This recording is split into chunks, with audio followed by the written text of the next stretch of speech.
Good morning, everybody. Welcome back to this edition of Quarantine Collections. My name is Travis Gilbert. I'm the Educator and Collections Coordinator here at the Old Baldy Foundation, and we're very happy that you could join us this morning to bring you more history from the comfort and from the safety of your home. On behalf of the entire Old Baldy Foundation, I'm hoping that your family is healthy and that you're happy and trying to stay positive during this pandemic. I think light is at the end of the tunnel for us in the next few weeks. At least we hope.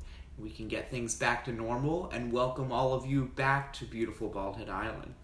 So this morning on our edition of Quarantine Collections, they must be doing testing for the nuclear plant. That's the noise that you hear behind me. With the Brunswick nuclear plant, we often are in range of the sirens that call out in case anything is wrong. So I'm hoping that's a test and that's not an indication that something is wrong. So this morning for our edition of Quarantine Collections, I brought out a Plat map from the early 1920s. And if you recall from previous episodes, from 1914 to the early 1930s, Bald Island was owned by an individual named Thomas Franklin Boyd. Now, Thomas Franklin Boyd was born in the western part of the state. His father was a Confederate veteran wounded at the Battle of Fredericksburg in 1862. And as a young boy, he actually kind of ran away from home. And he sought opportunities and adventure as this young lad moving to a place called Hamlet, North Carolina. Now, Hamlet is in between Wilmington and Charlotte, and Hamlet's claim to fame in the late 19th century is that it was a major hub, or it was a junction between two major railroads, one being the North Carolina Central Railroad, one of North Carolina's most productive and heavily used railroads in the 19th century. So it was from that town of Hamlet that Thomas Franklin Boyd found opportunities because of all these folks coming in and out of town on the railroad, and of course other little Thomas Franklin Boyds that are coming to Hamlet seeking out these economic opportunities brought to that town by the railroad. He had a partner in crime during this adventure in Hamlet, and that was a gentleman named Eli Lackley. Eli Lackley was his brother-in-law, married Thomas Franklin Boyd's sister. And Eli had two brothers named Fred and Ollie. And Fred and Ollie kind of joined Eli and Thomas in several different business ventures around Hamlet. They had distilleries. They had a hotel. They built an opera house. They had saloons. Just a hodgepodge of different business ventures this clan of four, the Hamlets and the Lackleys, partaked in this town of Hamlet. And it's through that wealth that they'd accumulated in Hamlet in the very late 19th century that they found the beach communities of New Hanover County. It began with Eli, Thomas Franklin Boyd's brother-in-law. Eli clearly bought a cottage in the budding town of Wrightsville Beach. Wrightsville Beach is about 9 miles due east of Wilmington. It is the oldest beach community in New Hanover County. You used to get to Wrightsville Beach before the days of the automobile and the intercoastal waterway and the bridges by climbing on first a electric trolley, first a steam engine, and then later an electric trolley in downtown Wilmington. And that steam engine and later trolley took you those 9 miles eastward out onto Wrightsville Beach, where there were hotels and cottages, and most famous of all, Lumina, which was a dance hall or dance pavilion. Well, it is there that Thomas Franklin Boyd's mind starts working. This is a dreamer, folks. This man had boundless amounts of energy. He dreamed. It was incessant. It was constant. You can see it in his business ventures in Hamlet. And it really starts churning at Wrightsville Beach. He says, I want a piece of the pie. I want to help create another beach community. I want to ride this wave in the beginning of the 20th century of the birth of tourism at the beach as we know it today. This concept of going to the beach and laying in the sand and getting ice cream and perhaps surfing and getting in the water, at least bathing or wading or swimming as we know it today. This is when all those concepts are born. And Thomas Franklin Boyd sees it for his eyes for the first time in Wrightsville Beach, and he wants a piece of the pie. So it doesn't bring him immediately to Bald Island. He has a stop in between, and that is in Carolina Beach in southern New Hanover County. In 1908, Thomas Franklin Boyd purchases an old social club called the Hanover Seaside Club. It was a gentleman's club, a social club, if you will, and they had just purchased new facilities in Wrightsville Beach, leaving their old facility in Carolina Beach abandoned. It was a large structure. It could fit this entire clan that Thomas Franklin Boyd and his wife Maggie Boyd were collecting. They were having quite a few children in these eras and this time. So the house was plenty to have all the kids' space. I think in a previous episode I showed you a picture of that house. And it is from that house, that Carolina Beach home, that Thomas Franklin Boyd learns of an opportunity in Brunswick County. Bald Island had been owned throughout much of the mid and late 19th century by a family named the Walkers. They received Bald Island during the settlement of the estate of Benjamin Smith. Benjamin Smith was the last of the Smiths to own Bald Island, often known as Smith Island from that family's namesake. And when Benjamin Smith died, he died penniless. He's a pauper. He basically had to settle his estate, or at least his wife and several lawyers and friends had to settle Benjamin Smith's estate by lopping off pieces of land here and there, all and up the lower Cape Fear River. Part of the land that was used to settle Benjamin Smith's estate was this island, Bald Head. And it's the Walker family, beginning with a John Walker, that inherits this land because Benjamin Smith owed the Walkers money. The Walkers get this land, and they too fall into the same trap of Benjamin Smith. They eventually stop paying the taxes.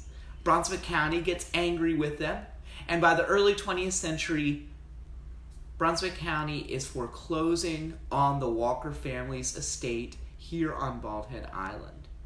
And it is that precise moment that this entrepreneur, Thomas Franklin Boyd, finds the opportunity to purchase Bald Head Island at an astounding $14,000. What a deal, folks. He buys this entire island from the county because it's being foreclosed for just $14,000.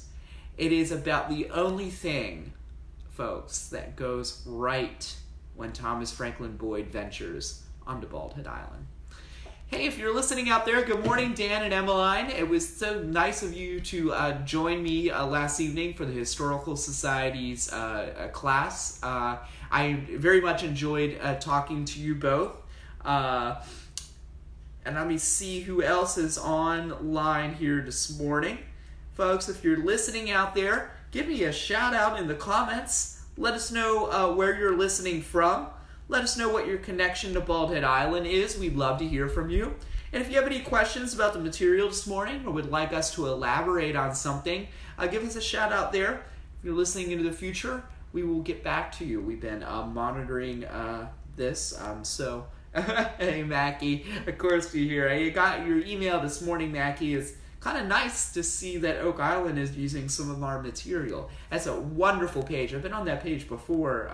It's a very, very nice page for information about the Oak Island Life Saving Station.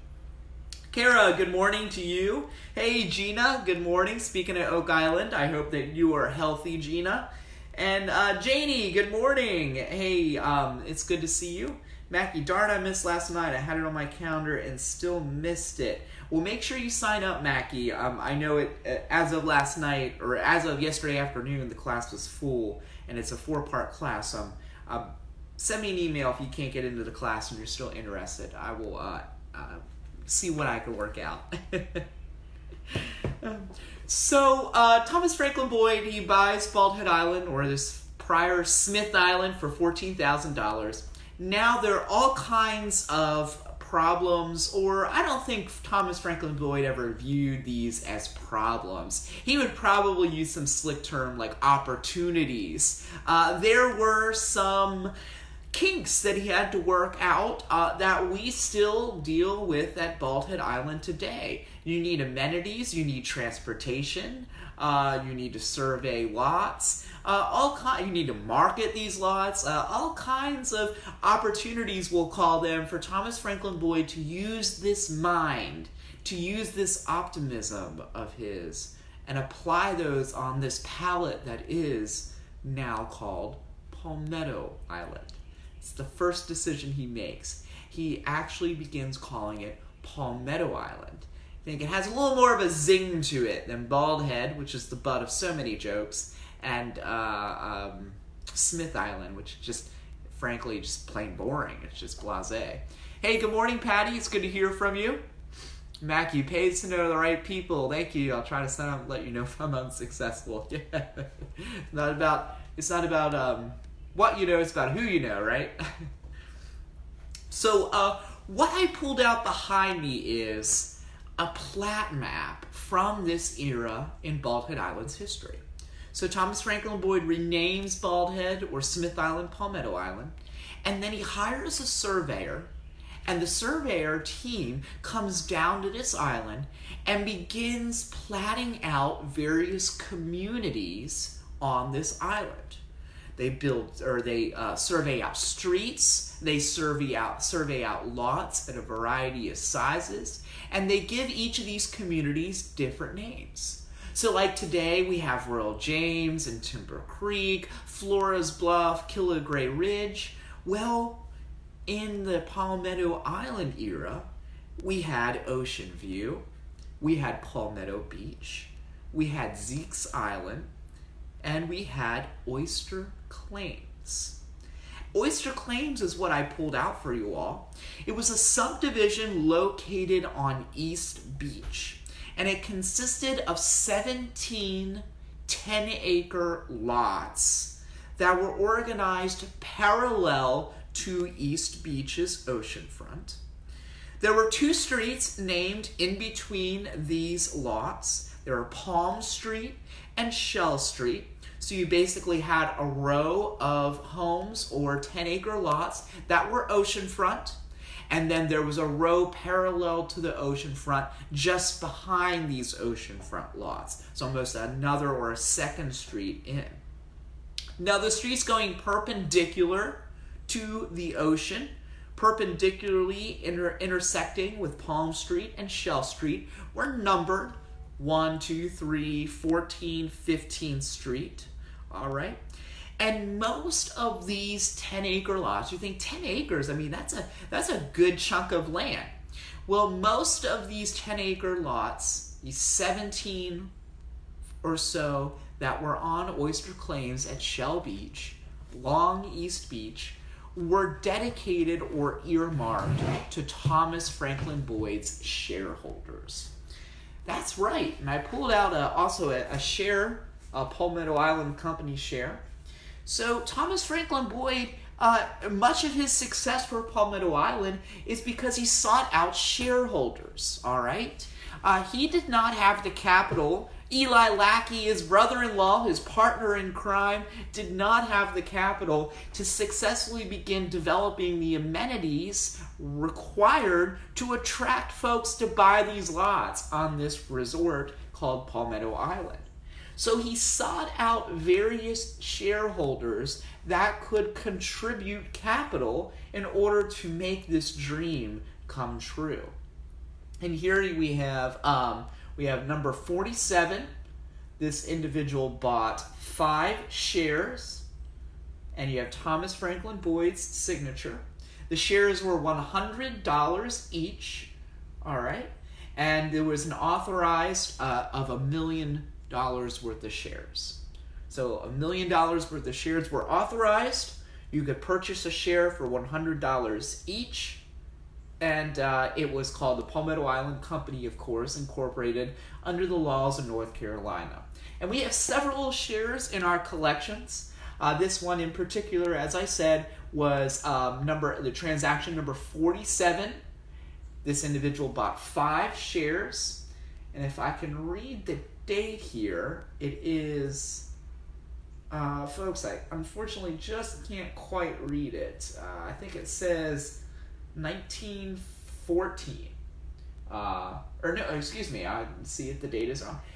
It is on January 31st, 1918 that this individual purchased this share. January 31st, 1918. So, of course, for your shareholders, you kind of want to give them a perk. As Mackie was just saying, it's not what you know, it's who you know.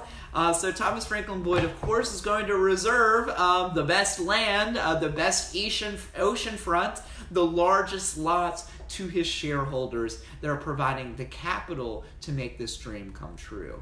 And that is in none other than Oyster Claims. Again, it's on East Beach, and you think East Beach is certainly the most remote part of the island.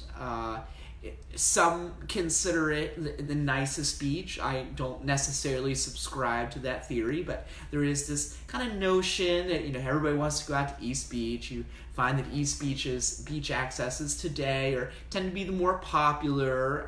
Certainly, the more surfers are out there. The Shoals Club. It's just something about being out on the Cape.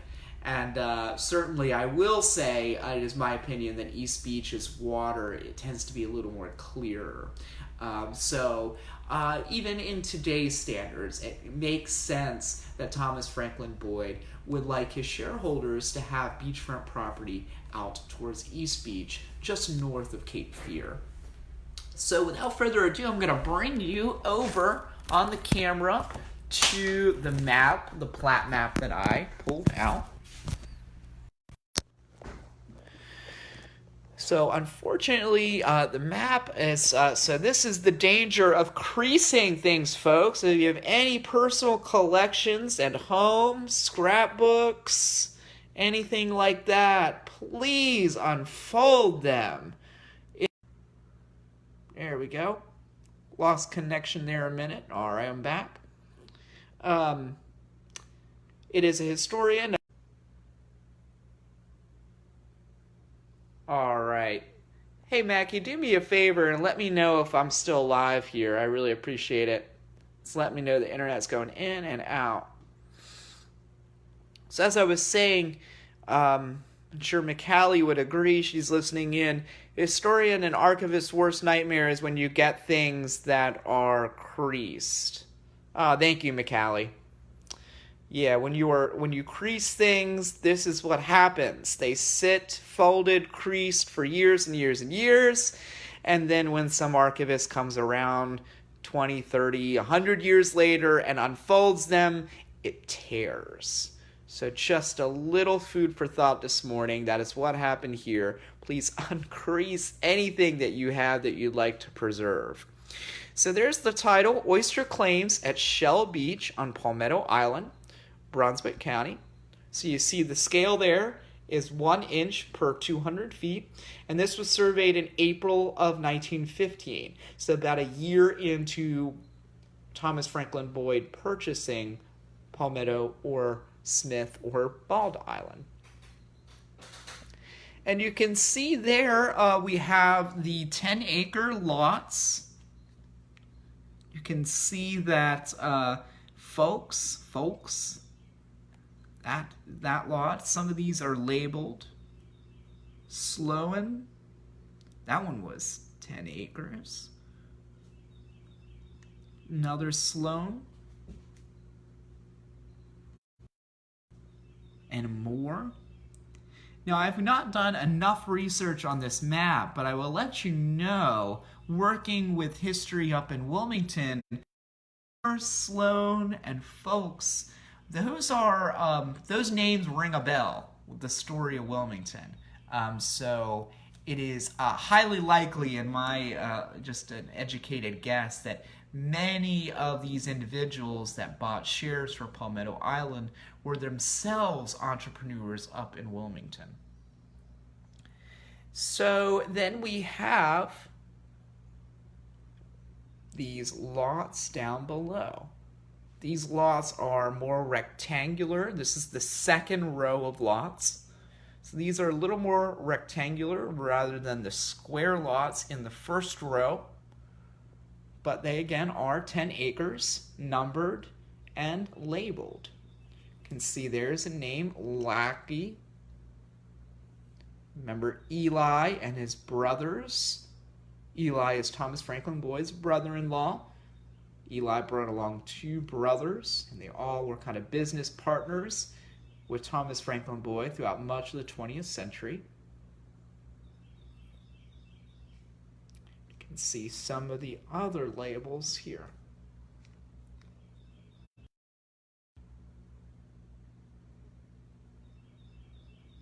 And of course, Boyd, of course he gave himself another one. So again, there is the size of the Plat map.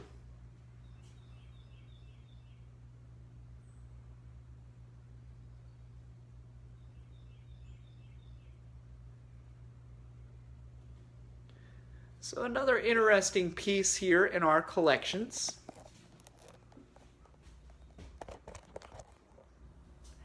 Now you might ask, and I'm sure many of you know, how does this all end? Well, it doesn't end very well.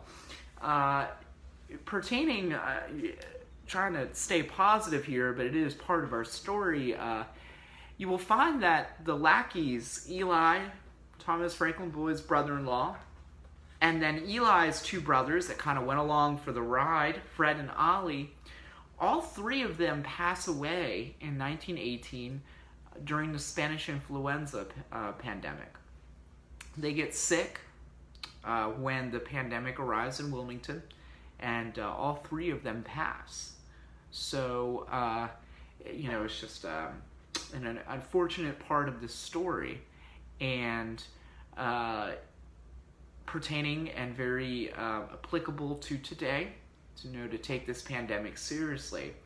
But many historians, including myself and Kevin Duffus, we believe that the lackey's death is when Thomas Franklin Boyd begins to lose a nerve, and his dream starts to get a little off kilter. And once they die, and once that first problem occurs, Thomas Franklin Boyd is never able to get back on track. It marks the beginning of the end of Palmetto Island, and for Thomas Franklin Boyd himself. Jessica, what area of the island did you say that Plat map was from? East Beach. That is correct, Jessica. It is on East Beach. I'll let you know, we'll go back over to the map since we discussed the Eli and Lackey. There is a north, you see, so these are arranged beachfront, beach being out there, the first row or ocean front, the second row here. So northward would be facing that way.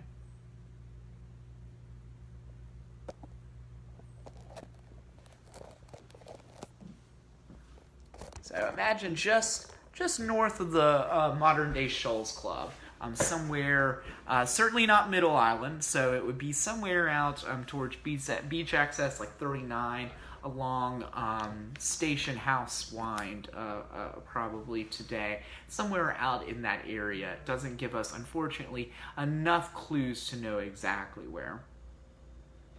So it is the lackeys that their deaths during the last major pandemic the world has seen that get off kilter. Of course, Thomas Franklin Boyd needs transportation, and whether he's going to somehow get a train, a steam engine, or an electric trolley down here from like Curie Beach, Carolina Beach, across New Inlet, across Bluff, Middle Island, and onto Bald Head, or whether he's going to rely on a ferry transportation service. That kind of plagues Thomas Franklin Boyd. He's trying to build a hotel here. He gets a start. He has several different plans on getting a hotel. The first being he literally buys a hotel used during World War I in the shipyard in Wilmington, near downtown Wilmington. And his idea is he is just going to deconstruct that full boarding house and float it down the river and then reconstruct it on Bald Head Island. Well, of course, that doesn't work. He has to sell it. He eventually gets around to building a pavilion. It's called the Palmetto Island Inn. The pavilion has some unfinished rooms. It's largely a pavilion, you'd think, just like Lumina. That's right. If you're familiar with the story of Wilmington and southeastern North Carolina, Lumina, this larger-than-life legend at Wrightsville Beach, the playground of the South. We had something very similar here on Bald Head Island.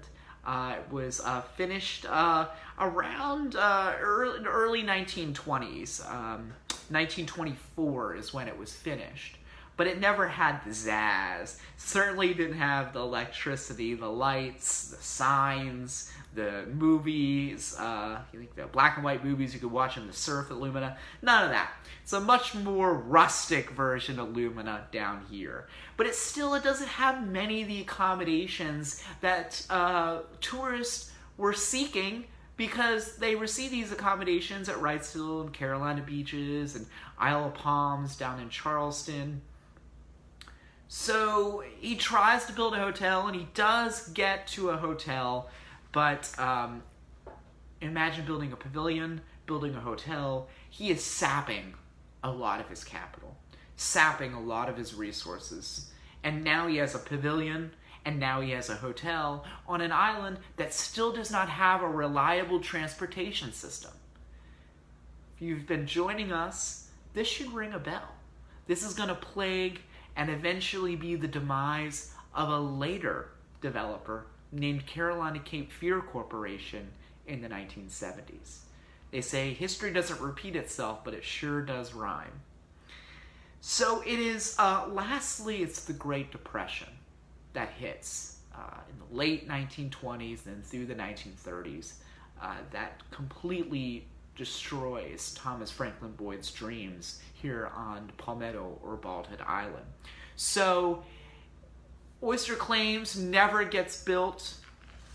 Some of the other subdivisions like Palmetto Beach and Ocean View and Zeke's Island, they never get built.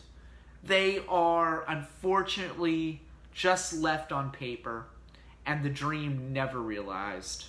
And Thomas Franklin Boyd passes away in 1934 amidst the Great Depression that is just the final nail in the coffin that is Palmetto Island.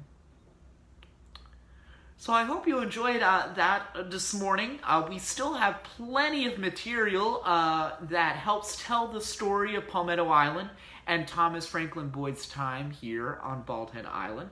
So in the next coming days and weeks, we'll still pull out more and more material from the Boyd collection.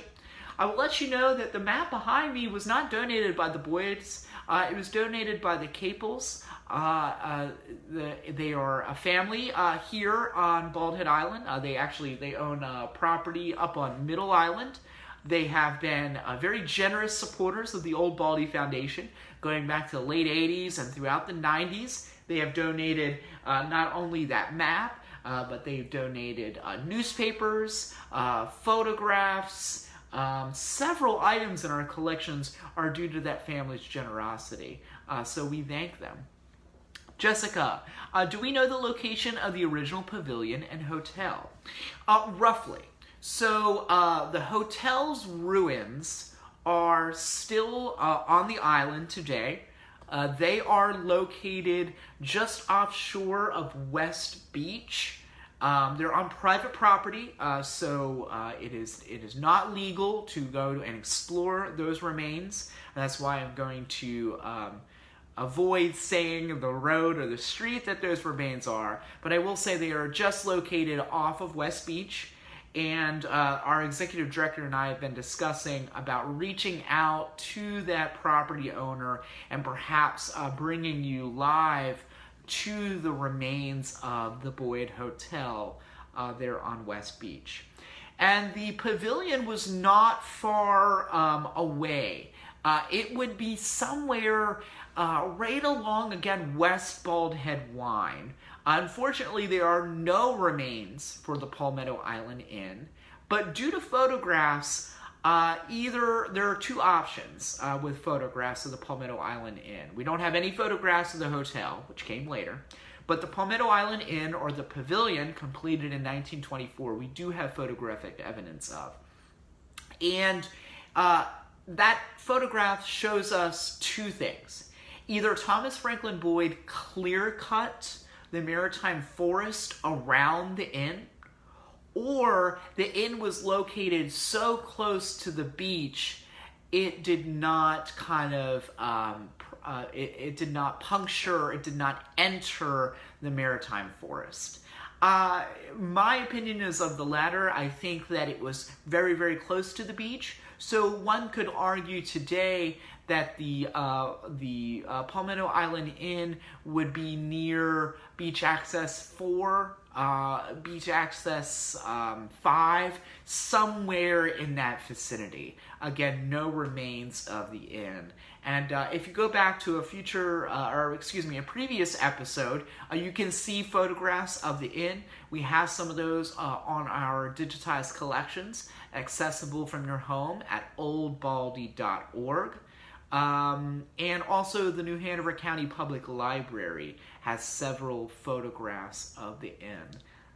So you're very welcome, Jessica. Thank you for these great questions. So, folks, we still have a few slots open for our virtual historic happy hour this evening at 5 o'clock. Again, at 5 o'clock, we're going to be meeting via a platform called GoToMeeting. So it won't just be my ugly face that you got to stare at. We'll actually be able to see one another and talk with one another without using the keyboards. Kind of excited about that after 3 weeks of, having to turn on my ugly face for all this.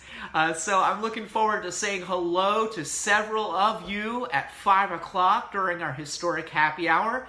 You are going to be shunned if you don't bring a libation of choice. Do not let me drink alone. So please pull up a chair, bring up a snack, get out your favorite bottle of wine or beer or liquor, and we're going to spend an hour or so enjoying those libations and snacks while we talk about the history and the memory of the boathouse. You can find information on how to sign up for that historic happy hour via our website, oldbaldy.org. And if you sign up for our monthly online newsletter via our website, there is a code in that newsletter that you may use. It's a coupon, if you will, to sign up for that historic happy hour for free. We're calling it virtually free. Tickets are typically $15, but of course, if you would like to make a $15 donation and purchase a ticket, we very much appreciate your generosity and your support during these trying times.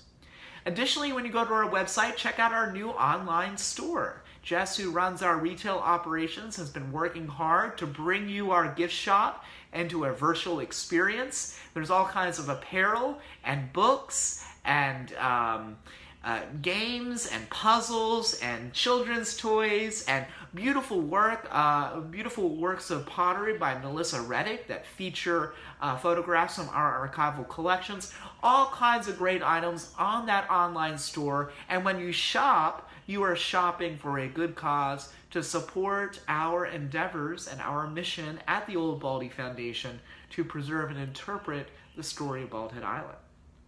So on that note, and Mackie, oh man, does it look like I comb my hair?